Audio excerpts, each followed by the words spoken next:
Icarus, SNES. Wait, there was a Kid Icarus game for the Super NES? Where can I find it? Gamer, you should let me explain before you make a judgment. So, let's find some media. Kid Icarus is a series I really have a soft spot for. I played Uprising on the 3DS, and I even main Dark Pit and Ultimate. So being a fan of the series, when I heard there was a Lost NES game, I was like, cool, let's go. For a while, this image was circulating around saying that the game was confirmed and is on a 32 megabyte cartridge. Hold on, if I remember correctly, that's the same file size as Earthbound. Man, they must have really gone out for the sequel, right? I think that makes it more suspicious for reasons I'll get to now. First off, long-awaited sequel, like, they already announced this? Like, Miyamoto did not go up there and say, fuck you, here's Palutena. Secondly, 32 megabytes is too high because it's usually reserved for games like Earthbound, Donkey Kong Country, or Chrono Trigger.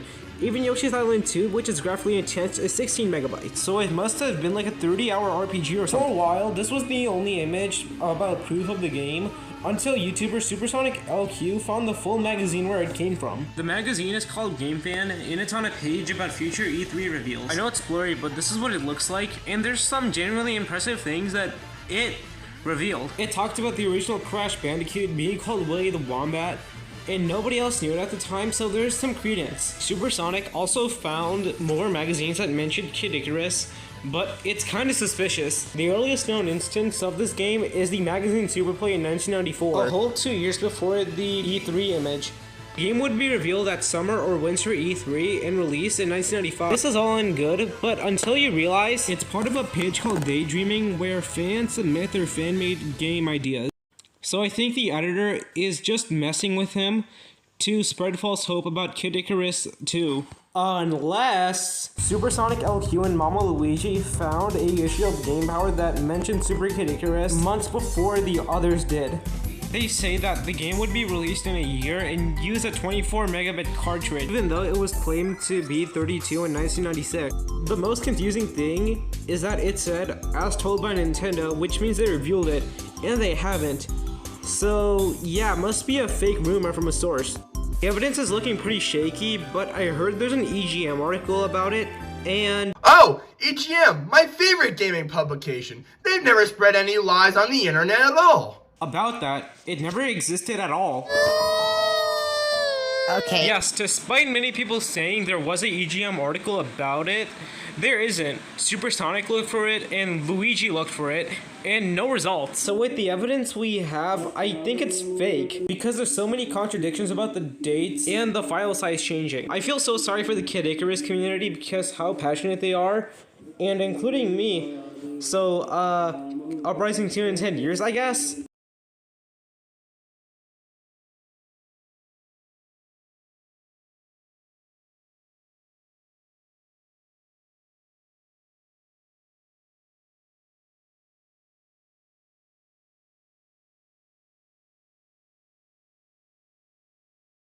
An abstract 24-hour live stream. After the release of his first mixtape, MTV 1987, Kevin Abstract promised to do a live stream. He will do fun things like reading Wikipedia pages, hanging out with fans, watching movies, and watch videos on how corn oil was made. The chances of finding the stream are actually none. The website kevinabstract.com is actually down. The Wayback Machine and going to the date where it happened, November 1st, the website wasn't archived on that day, leaving the live stream permanently lost. Thank God, because I don't want to know why he likes corn oil. Toll.exe, SpongeBob SquarePants. If you have encountered any SpongeBob related media, you definitely know this shot from the intro. This is called Bikini Atoll, an island that exists in the real life, and in the universe, Bikini Bottom is actually underneath it, hence the name. You might be asking, what does this have to do with lost media? Well, YouTuber Gavin World in 2015 uploaded a video where he's playing a game called Atoll.exe. It's basically a 3D viewer of Bikini Atoll Island, with some ominous seagull noises in the background. To a normal person, it's like, oh, this is a really cool tech demo. But to a chronically online person, aka most of the Lost Media community, suspicions raise up. Like, one, why is there no link to download this game? And second of all, why does it end so abruptly?